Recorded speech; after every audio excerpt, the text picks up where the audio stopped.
और इस वक्त कांग्रेस नेता राशिद अलवी जी हमारे साथ जुड़ गए हैं। राशिद जी, बहुत स्वागत है आपका जी उत्तर प्रदेश उत्तराखंड पर।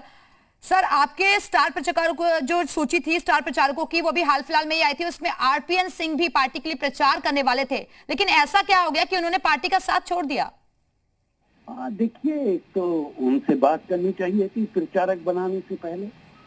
वो जिसने भी लिस्ट बनाई है वो बगैर पूछे बनाई होगी, इसलिए उनका नाम रखा है और वो पार्टी छोड़ के चले गए। ये तकलीफ की बात है। बहुत सारे नेता एक एक करके छोड़ के जा रहे हैं। इस पे कांग्रेस पार्टी की हाईकमान को विचार करना पड़ेगा, क्योंकि जिस तरीके से पार्टी छोड़ने की रफ्तार है वो खौफनाक भी है और चिंताजनक भी है। आरपीएन के जाने का मुझे बहुत अफसोस है। हमारे साथी थे और उनसे अगर उनकी कोई शिकायत थी तो उसको दूर करनी चाहिए थी। पार्टी छोड़ना बहुत आसान नहीं होता, बहुत मुश्किल कदम है पार्टी को छोड़ना।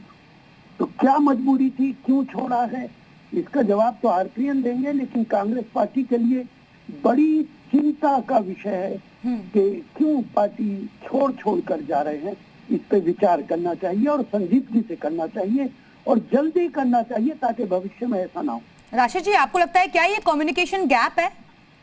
कम्युनिकेशन गैप भी हो सकता है, निश्चित तौर से कम्युनिकेशन गैप भी है। अगर उनकी शिकायतें सुनी जाती तो शायद ऐसा नहीं होता, लेकिन मुझे ये मालूम नहीं है कि आरपीएन के साथ कम्युनिकेशन गैप था कि नहीं था। लेकिन कम्युनिकेशन गैप नहीं होना चाहिए। अगर लीडरशिप और नेताओं के बीच में ही कम्युनिकेशन गैप होगा तो फिर पार्टी नहीं चल सकती है। और राशिद जी, देखिए, छोटे मोटे नेता तो थे नहीं। आरपीएन सिंह एक बड़ा चेहरा रहे थे, बहुत बार वो यहाँ पर सांसद भी रह चुके हैं, अलग अलग जिम्मेदारी उन्होंने संभाली है, लेकिन अचानक से यूं मतदान से पहले पार्टी को छोड़कर जाना, क्या वजह आपको इसमें असल नजर आती है? क्या ये सब टिकट के लिए हो रहा था? क्योंकि अगर नेता आगे भविष्य देखता है तो कुछ सोच समझ कर ही देखता है। देखिए, मैं कहूंगा इस सवाल का सही जवाब तो आरपीएन ही दे सकेंगे, क्योंकि मेरी उनसे कोई बातचीत इस दरमियान हुई नहीं है। लेकिन ये निश्चित तौर से वो उनकी कोई ना कोई नाराजगी रही है जिसकी वजह से वो गए हैं। और फिर मैं दोबारा कहूंगा कि उनसे बात करनी चाहिए थी। ये खबर बहुत दिन से आ रही थी कि आरपीएन पार्टी छोड़ सकते हैं, बीजेपी ज्वाइन कर सकते हैं, तो इसकी तरफ पार्टी को तवज्जो देनी चाहिए थी।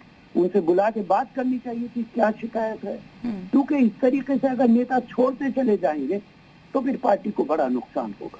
राशिद जी, देखिए, कांग्रेस में यंग वर्सेस ओल्ड की जो लड़ाई है वो अभी की नहीं है, वो बहुत पहले से चल रही है। लेकिन क्या वजह है? आपको क्या लगता है कि राहुल गांधी के आसपास के जो लोग हैं वही उन्हें मिसगाइड कर रहे हैं, वही सही जानकारी नहीं देते हैं क्या? नहीं, देखिए, सवाल ये नहीं है। सवाल जितिन प्रसाद भी उनके नजदीक थे, आरपीएन भी उनके नजदीक थे, छत्तीसगढ़ के इंचार्ज थे ज्योतिरादित्य उनके नजदीक थे। तो ऐसा नहीं है कि अब इन लोगों का कोई ना कोई शिकायत रही है जिसकी वजह से ये छोड़ के गए। राशिद जी, लेकिन देखिए, पूर्वांचल के एक बड़े नेता के तौर पर ये जाने जाते हैं और पूर्वांचल का ओपिनियन पोल भी हमने दिखाया, वहां पर कांग्रेस की जो स्थिति है बहुत कमजोर नजर आ रही है। सर, इस बार ऐसा क्या हो रहा है कि ग्राफ तेजी के साथ गिर रहा है?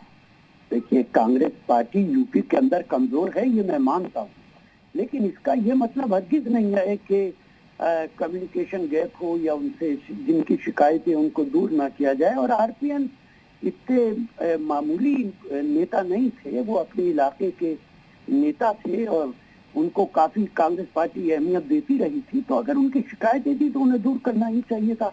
उनके जाने से निश्चित तौर से हमें नुकसान होगा और मुझे जाती तौर पे तकलीफ है कि आरपीएन से हमारे रिश्ते थे, दोस्ती थी, साथी थे, तो वो इस तरीके से चले गए, उसकी तकलीफ है।